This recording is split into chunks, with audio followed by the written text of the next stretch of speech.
নমস্কার বন্ধুরা, পর্ণাস কিচেনে আপনাদের স্বাগত। আজকে আমি নিয়ে চলে এসেছি পাট শাকের পকোড়ার রেসিপি। তো চলো আজকের এই রেসিপিটা দেখা যাক। এই পকোড়াগুলো খেতে কিন্তু অসাধারণ হয় আর তৈরিও হয়ে যায় খুব কম উপকরণ দিয়ে। কিন্তু তার আগে চ্যানেল নতুন হয়ে থাকলে চ্যানেলটা অবশ্যই সাবস্ক্রাইব করে পাশে থাকা বেল আইকনটা প্রেস করে দিই, যাতে আমার ভিডিও সবার আগে তোমার কাছে পৌঁছে যায়। তো এখানে আমি দেখো নিয়ে নিয়েছি পাট শাক কিছুটা। এই পাট শাকটাকে এরপর আমাদের কুচি কুচি করে কেটে নিতে হবে, ভালো করে ধুয়ে। এটাকে আমি ধুয়ে রেখেছি খুব ভালো করে। এরপর এই যে দেখো আমি একদম ছোট ছোট সাইজের করে নিয়েছি, একদম কেটে নিয়েছি। এরপর এখানে আমি বাকি উপকরণগুলো দেবো পকোড়া তৈরির জন্য। তো এখানে প্রথমে একটা বড় সাইজের পেঁয়াজ ছোট্ট ছোট্ট করে কেটে সেটা আমি দিয়ে দিলাম।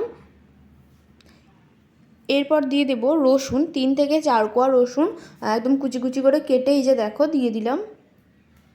এরপর দিয়ে দিচ্ছি একটা কাঁচা লঙ্কা, কাঁচা লঙ্কাটাকে একদম ছোটো ছোটো করে কেটে নিয়েছি। আর তার সাথে সাথেই দিয়ে দেবো আদা। এই আদাগুলোকে দেখতে পাচ্ছ সরু সরু করে কেটেছি ছোট্ট ছোট্ট করে। তো আদাগুলো দিয়ে দিলাম। এরপর এখানে আমি দিয়ে দেবো বেসন, যে চামচ হয় নর্মালি যে চামচ, সেই চামচের 2 চামচ মতো আমি দিয়ে দিচ্ছি বেসন। আর এই পকোড়াগুলোকে মজমজা করার জন্য এখানে আমি দিয়ে দেবো 1 চামচ মতো, 1 থেকে 1.5 চামচ মতো চালের গুঁড়ি। চালের গুঁড়ি দেওয়ার পর এখানে আমি দিয়ে দেবো কালো জিরে, আর ছোটো চামচের 1 চামচ মতো কালো জিরে দিয়ে দিচ্ছি। আর তারপরে দিয়ে দেবো ওই চামচের 1/2 চামচ মতো হলুদ গুঁড়ো। আর তারপরে দিয়ে দেবো পরিমাণ মতো লবণ, এবং সবশেষে দিয়ে দেবো 1 চামচ মতো ধনে গুঁড়ো। এরপর খুব ভালো করে এই উপকরণগুলোকে আমাদের হাতের সাহায্যে মিশিয়ে নিতে হবে। প্রথমে খুব ভালো করে এভাবে মিশিয়ে নেব, অর্থাৎ খুব ভালো করে এটাকে মেখে নিতে হবে। এরপর একদম অল্প একটু জল দেবো, কারণ এই শাকটা থেকে জল তো বেরোবেই। তার সাথে সাথে পেঁয়াজ দেওয়া হয়েছে, লবণও দেওয়া হয়েছে, তাই খুব একটু অল্প জল দিয়ে এটাকে এরপর ভালো করে আমাদের বেশ কিছুক্ষণ ধরে মেখে নিতে হবে, যতক্ষণে এটা একদম নরম হয়ে আসছে। তো এটা একদম ভালো করে মেখে নিয়েছি, এই যে দেখো ভালো করে মেখে নিয়েছি। এরপর এগুলো দিয়ে আমি পকোড়াটা তৈরি করে নেব। আর এটাকে কিন্তু বেশ কিছুক্ষণ ধরে মাখা হয়েছে। তো পকোড়া তৈরির জন্য প্রথমে এখানে আমি দেখো কড়াইয়ে নিয়ে নিয়েছি সাদা তেল কিছুটা।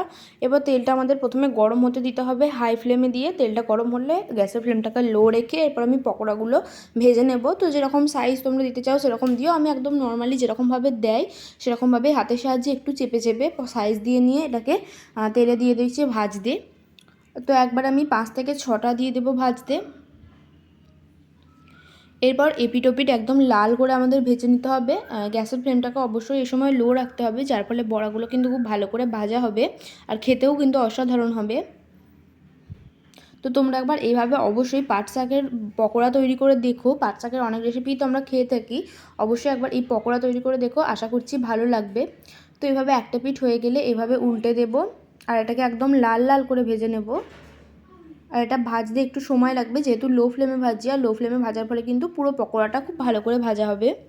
তো এই যে দেখো একদম লাল লাল হয়ে গেছে, কালারটা একদম চেঞ্জ হয়ে গেছে। এই অবস্থায় আমি পকোড়াগুলোকে একটা একটা করে তুলে নেব। আর এই পকোড়াগুলো কিন্তু গরম গরম শুধু খেতেও ভালো লাগে বেশ।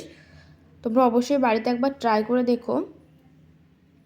তো এভাবে তুলে নিলেই কিন্তু আমাদের রেডি পাট শাকের পকোড়া। খুবই কম উপকরণ দিয়ে এটা করে দেখিয়েছি, অথচ একটা সুস্বাদু রেসিপি। কেমন লাগলো আজকের এই রেসিপিটা অবশ্যই জানিও, আর ভিডিওটা ভালো লাগলে অবশ্যই একটা লাইক করে দিও।